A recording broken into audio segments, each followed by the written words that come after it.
नमस्कार, जय हिंद दोस्तों। Welcome back to my YouTube channel study with Sagar में। आज हम इस वीडियो में डिस्कस करेंगे कंप्यूटर के 50 मोस्ट इंपॉर्टेंट क्वेश्चन जो परीक्षाओं में बार बार पूछे जाते हैं।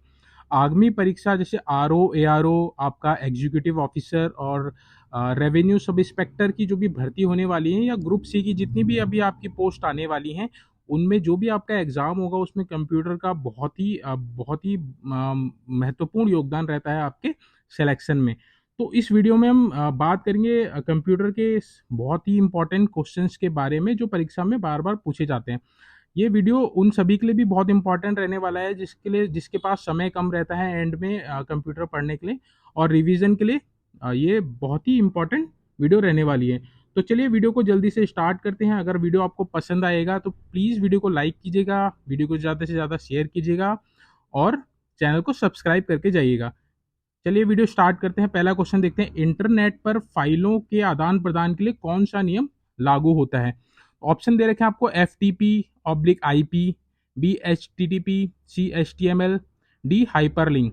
तो इसका जो सही जवाब है वह ऑप्शन नंबर है F T P, file transfer protocol oblique internet protocol. तो इंटरनेट पे जितनी भी फाइल्स का जो भी आदान प्रदान होता है वह F T P oblique I P के द्वारा ही होता है। इसकी फुल फॉर्म मैंने आपको बता दी है, file transfer protocol oblique internet protocol. वहीं एच टी टी पी की फुल फॉर्म क्या है, हाइपर टेक्स्ट ट्रांसफर प्रोटोकॉल, और एच टी एम एल की हाइपर टेक्स्ट मार्कअप लैंग्वेज। ठीक है, ये बहुत ही इंपॉर्टेंट है जो मैंने आपको बताया है, और जो ये फुल फॉर्म बताए हैं ये भी आपको बहुत इंपॉर्टेंट है, इनको आप देख लीजिएगा। चलिए आगे बढ़ते हैं। दूसरा क्वेश्चन देखते हैं, एक वेब पेज में एक शब्द जिस पर क्लिक किया जाता है और एक और दस्तावेज खुलता है उसे क्या कहा जाता है। यानी कि एक वेब पेज पे एक शब्द है, उस पर क्लिक करने पे दूसरा वेब पेज खुल जाता है, तो उसको क्या बोलते हैं, उसको बोलते हैं hyperlink. Option B is the correct answer. चलिए आगे बात करते हैं। सी तीसरा क्वेश्चन, सीपीयू के एएलयू में होता है। तो सीपीयू क्या होता है, सेंट्रल प्रोसेसिंग यूनिट। वहीं एएलयू क्या होता है, अर्थमेटिक लॉजिकल यूनिट एएलयू होता है। तो सीपीयू के एएलयू में क्या होता है, रजिस्टर्स होते हैं। रजिस्टर क्या होता है, एक फास्टेस्ट मेमोरी होता है जो डेटा को ट्रांसफर करता है। चलिए आगे बात करते हैं। चौथा क्वेश्चन, प्रथम पीढ़ी के कंप्यूटर में प्रयोग करते हैं। तो प्रथम पीढ़ी के कंप्यूटर में क्या प्रयोग होता था, वैक्यूम ट्यूब यूज़ किया जाता था। तो ये आप जितनी भी कंप्यूटर की पीढ़ियाँ हैं उनको आप देख लीजिएगा कि किस किस पीढ़ी में क्या क्या प्रयोग किया जाता था। जैसे कि प्रथम पीढ़ी में आपका वैक्यूम ट्यूब किया जाता था। जब सेकंड पीढ़ी के कंप्यूटर्स आ गए थे उसके बाद ट्रांजिस्टर्स का प्रयोग किया जाने लग गया। वहीं थर्ड पीढ़ी के जब कंप्यूटर आने लग गए तो उसके बाद आईसी का प्रयोग किया जाने लग गया। तो चलिए आगे बढ़ते हैं। अगला क्वेश्चन देखते हैं, निम्नलिखित में से कौन सा नॉन वॉलेटाइल मेमोरी के नाम से जाना जाता है।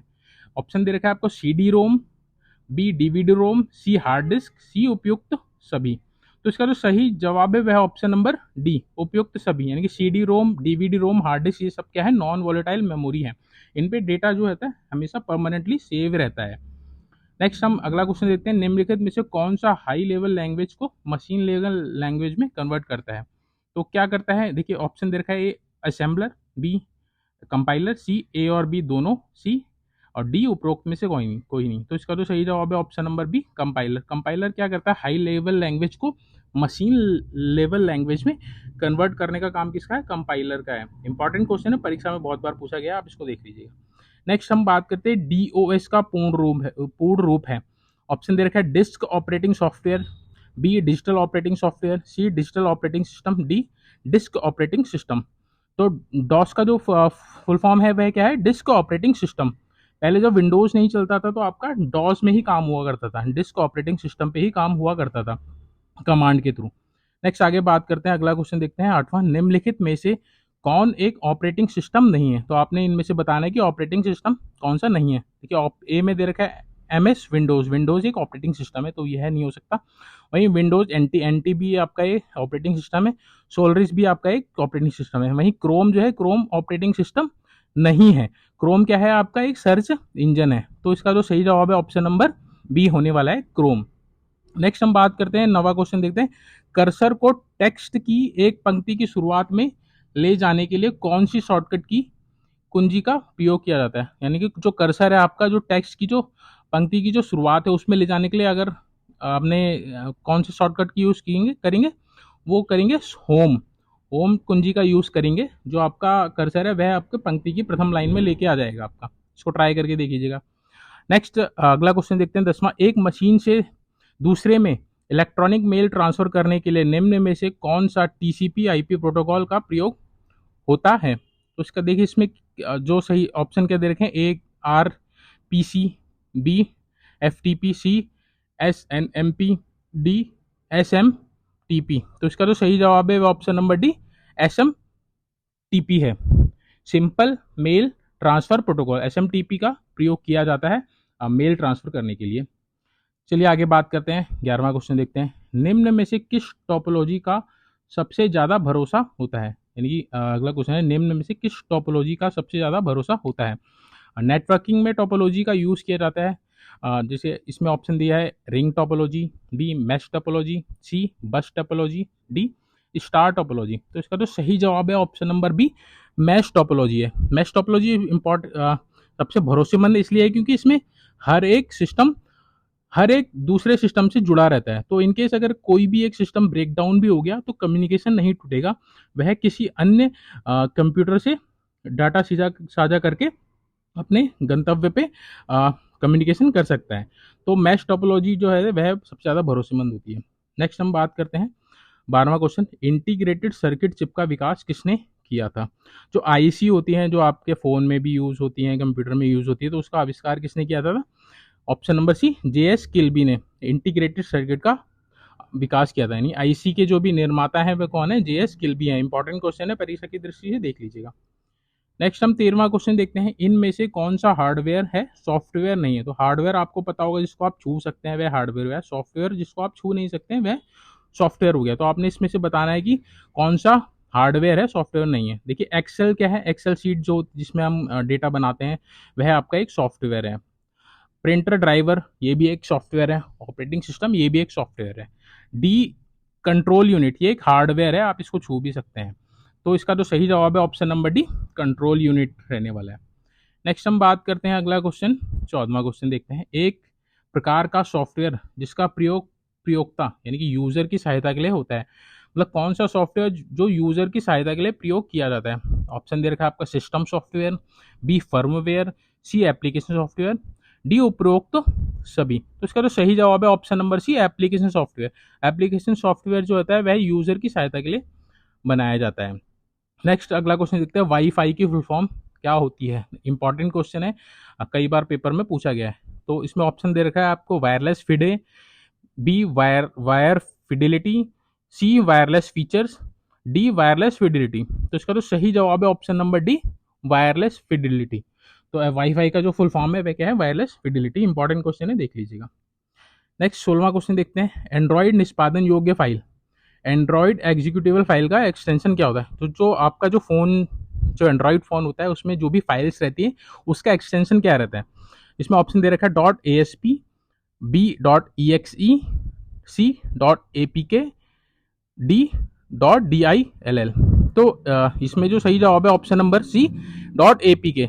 ये एंड्रॉइड पैकेज होते हैं आपके फ़ोन में, जो भी आपकी जो फाइल रहेगी वो डॉट ए पी के एक्सटेंशन में रहेगी। डॉट ई एक्स ई आपका कोई भी सॉफ्टवेयर होता है उसके लिए डॉट ई एक्स ई का यूज़ किया जाता है। वहीं डी आई एल एल ये लाइब्रेरी फाइल्स रहती हैं।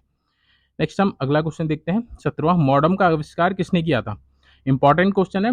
नेटवर्किंग डिवाइस होती है मॉडम, कम्युनिकेशन के लिए यूज़ किया जाता है। तो इसका ऑप्शन आपको दे रखे Apple computers Inc, B digital equipments corporation, C Wang laboratories limited, D AT&T information system. तो मॉडम का आविष्कार जो किया है किसने किया है? Option number D AT&T information system ने किया है मॉडम का आविष्कार। नेक्स्ट अगला क्वेश्चन देखते हैं। लॉगिन नेम तथा पासवर्ड के सत्यापन की प्रक्रिया क्या कहलाती है? कभी भी आप किसी भी साइट पे जाते हैं अपनी या फिर सोशल मीडिया का जब यूज़ करते हैं तो आप यूज़र नेम पासवर्ड डालते हैं, तो वो प्रक्रिया क्या कहलाती है? ऑप्शन ए दे रखा है आइडेंटिफिकेशन, बी ऑथेंटिकेशन, सी एक्सेसिबिलिटी, डी लॉगिन। तो इसका तो सही जवाब है ऑथेंटिकेशन। आप जब भी यूज़र आईडी पासवर्ड डालते हैं तो वो प्रक्रिया क्या कहलाती है? ऑथेंटिकेशन कहलाती है। नेक्स्ट अगला क्वेश्चन देखते हैं। जब डेटा को यूज़र से वेबसाइट पर स्थानांतरित करना होता है, जब डेटा को यूज़र से वेबसाइट पर स्थानांतरित करना होता है तो उसे क्या कहते हैं? तो ऑप्शन दे रखा है अपलोडिंग, बी डाउनलोडिंग, सी फ्रेगमेंटिंग, डी डिकोडिंग। तो इसका सही जवाब है ऑप्शन नंबर ए अपलोडिंग।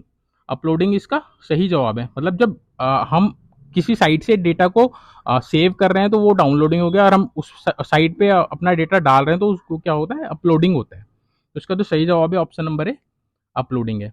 नेक्स्ट अगला क्वेश्चन देखते हैं 20वां। सी कौन सी लैंग्वेज है?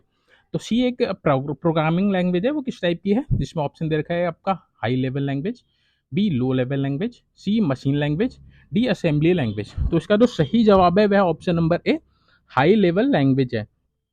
सी एक हाई लेवल लैंग्वेज है जो प्रोग्रामिंग लैंग्वेज है, प्रोग्राम्स बनाने के लिए यूज की जाती है। सी को सभी लैंग्वेज की मदर लैंग्वेज भी कहा जाता है। चलिए आगे बात करते हैं। 21वां क्वेश्चन देखते हैं। बिजली की विफलता के दौरान डाटा के नुकसान को रोकने के लिए किस डिवाइस का प्रयोग किया जाता है? Option number A modem, option number B UPS, option number C ROM, option number D floppy. तो इसका जो सही जवाब है ऑप्शन नंबर बी है, UPS uninterrupted power supply. UPS की फुल फॉर्म है अनइंटरप्टेड पावर सप्लाई। नोट कर लीजिएगा, इंपॉर्टेंट है ये इसकी फुल फॉर्म भी। रोम की फुल फॉर्म क्या है? Read only memory. ये भी आप नोट कर लीजिएगा, कई बार पेपर में पूछा गया है। नेक्स्ट आगे बात करते हैं 22वां क्वेश्चन। संचार उपग्रहों का उपयोग किया जाता है। तो संचार उपग्रह जो हमारे होते हैं, कम्युनिकेशन सैटेलाइट्स होती है, उनका प्रयोग किया जाता है। किस लिए किया जाता है? ऑप्शन ए दे रखा है केवल संचार सिग्नल संचारित करने के लिए, केवल संचार सिग्नल प्राप्त करने के लिए, संचार सिग्नल प्राप्त एवं पुनर्निर्देशित करने के लिए, केवल प्राकृतिक संसाधनों की जानकारी प्रदान करने के लिए।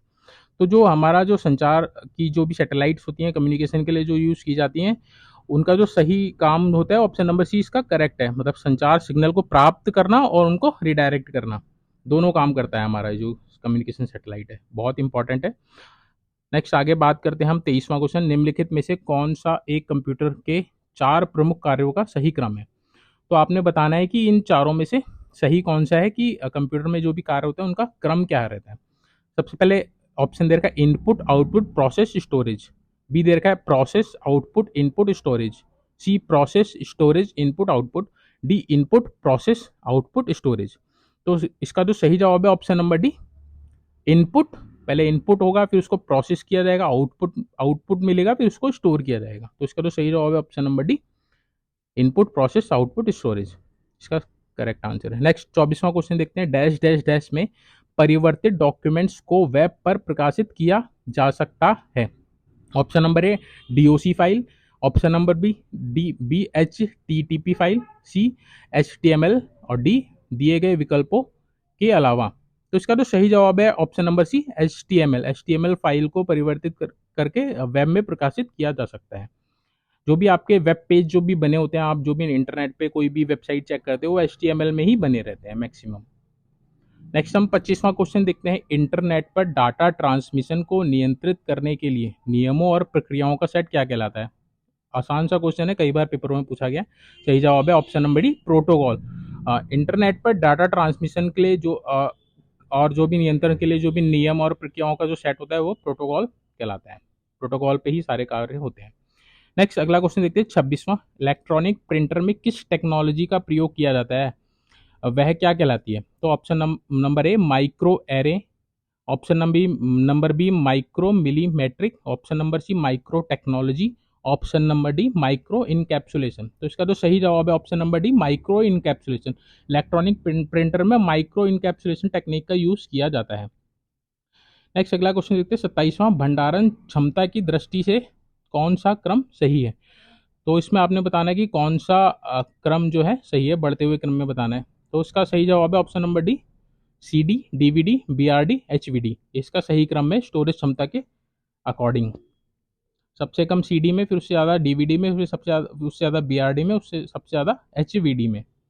चलिए आगे बात करते हैं 28वां क्वेश्चन। निम्नलिखित में से कंप्यूटर किस क्रम में प्रोग्राम को निष्पादित करता है? तो जो भी आपका प्रोग्राम होते हैं, कंप्यूटर प्रोग्राम होते हैं, तो उनका एग्जीक्यूशन किस उसमें क्रम में होता है? तो इसका जो सही जवाब है option number C fetch decode execute. तो सबसे पहले जो भी आपका प्रोग्राम होगा उसको फैच करेगा, फिर उसको डिकोड करेगा, फिर उसको एग्जीक्यूट कर देगा। तो इसका सही क्रम ये है फैच डिकोड एग्जीक्यूट। नेक्स्ट अगला क्वेश्चन देखते हैं 29वां। तार्किक अनुक्रम अनुक्रम लॉजिकल सीक्वेंस में डाटा को व्यवस्थित करने की प्रक्रिया क्या कहलाती है? आपकी सॉर्टिंग कहलाती है। इसका सही जवाब है option number D, sorting. Sorting जो होता है लॉजिकल सीक्वेंस होता है डाटा का। नेक्स्ट हम बात करते हैं कौन सा मेलवेयर सबसे तेज हमले का उदाहरण है? ऑप्शन ए दे रखा है आपका ransomware, option number B DDoS attack, option number C worm, option number D spyware. तो इसका जो सही जवाब है option number B DDoS attack है।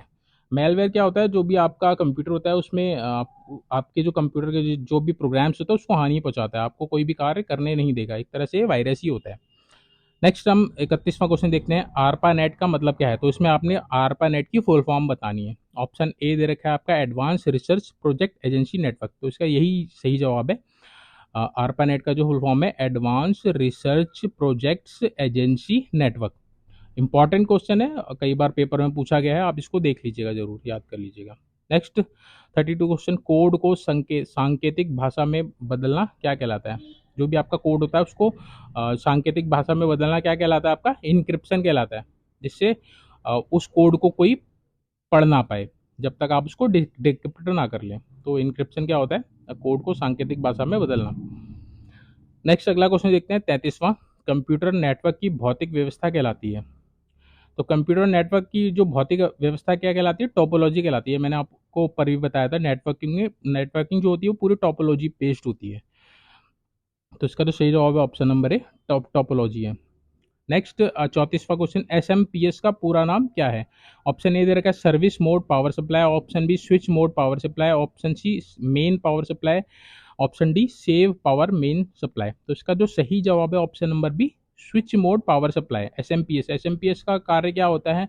अगर आपकी लाइट है तब तो लाइट से आपका सिस्टम चलता रहेगा, जैसे आपकी पावर चले जाएगी आपका एसएमपीएस चालू हो जाएगा और आपका कंप्यूटर चलता रहेगा, एज ए यूपीएस काम करता है। नेक्स्ट आपका है 35 क्वेश्चन, कौन सी की के प्रयोग से फाइंड व रिप्लेस का ऑप्शन ओपन होगा? कंप्यूटर में आपका फाइंड और रिप्लेस किस से ओपन होगा? तो इसका जो सही जवाब है option number C, control H. Control H आप दबाएंगे तो फाइंड और रिप्लेस का ऑप्शन आपके सामने आ जाएगा, इसको ट्राई करके देख लीजिएगा। नेक्स्ट 36वां क्वेश्चन, गूगल के निर्माणकर्ता कौन है? गूगल आपको सभी को पता होगा, सर्च इंजन है। तो इसका जो निर्माण करता है वो कौन है? ऑप्शन नंबर ए इसका करेक्ट आंसर है, Larry Page and Sergey Brin. Larry Page and Sergey Brin, इन दोनों ने गूगल का निर्माण किया था। बहुत इंपॉर्टेंट क्वेश्चन है, देख लीजिएगा इसको। नेक्स्ट आगे बढ़ते हैं 37वां क्वेश्चन, नया पेज लाने के लिए किस शॉर्टकट की का इस्तेमाल किया जाता है? तो इसका तो सही जवाब है option number B, control N. Easy question है, कई बार पेपर में पूछा गया है। शॉर्टकट कीज वाले क्वेश्चन बहुत ही आते हैं पेपर में, तो आपने जितनी भी शॉर्टकट की है उनको रट लेना है, क्योंकि परीक्षा में जरूर आपसे पूछे जाएंगे। नेक्स्ट आगे 38वां क्वेश्चन देखते हैं, एमएस एक्सेल में बनने वाली शीट को निम्न में से क्या कहा जाता है? तो एमएस एक्सेल में जो शीट बनती है उसको क्या कहा जाता है?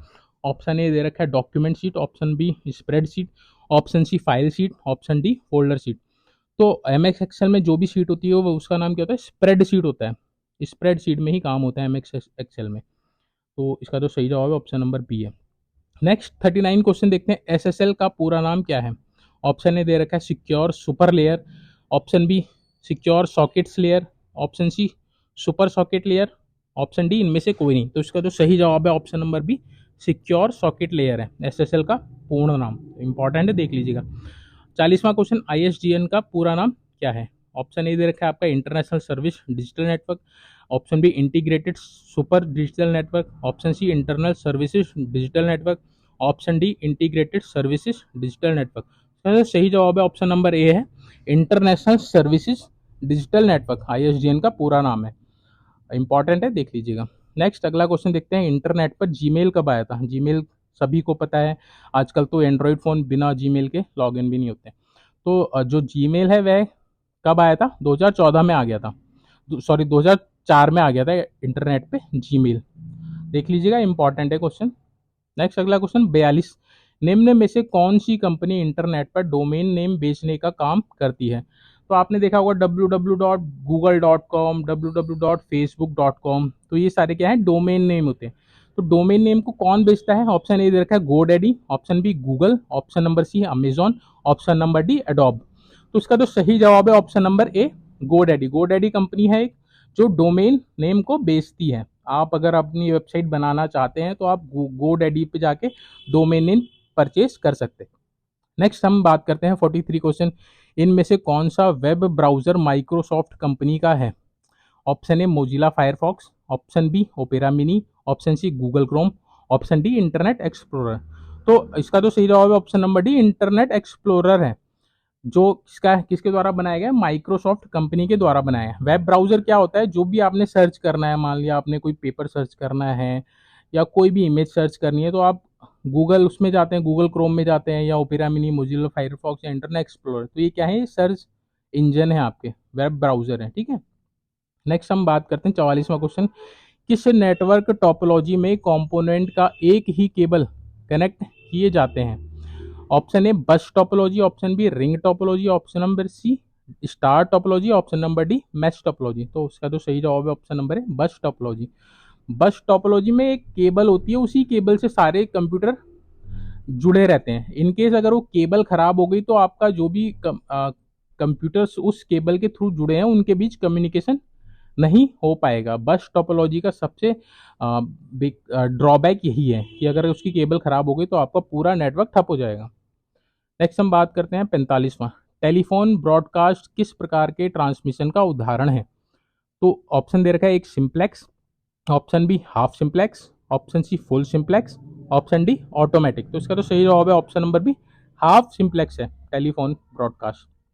नेक्स्ट हम बात करते हैं 46वां क्वेश्चन, डैश डैश डैश एक सेंट्रल कंप्यूटर है जो बहुत से पर्सनल कंप्यूटर, वर्क स्टेशन और अन्य कंप्यूटरों के लिए डेटा और प्रोग्राम के संग्रह को होल्ड करता है। तो इसका जो सही जवाब है ऑप्शन नंबर डी सर्वर है। सर्वर क्या है? एक सेंट्रल कंप्यूटर होता है जिससे सारे पर्सनल कंप्यूटर्स जुड़े रहते हैं, उनका जो भी डेटा वगैरह रहता है वो सारा आपका सर्वर पे ही स्टोर्ड रहता है। अगर आपने कुछ भी डेटा चाहिए तो सर्वर से ही आपको प्राप्त होता है। वो सारा सर्वर सारा जो डेटा है वो कहाँ होल्ड होता है? वह सर्वर पे होल्ड होता है। तो इसका सही जवाब है option number D server. Next, protocol क्या है?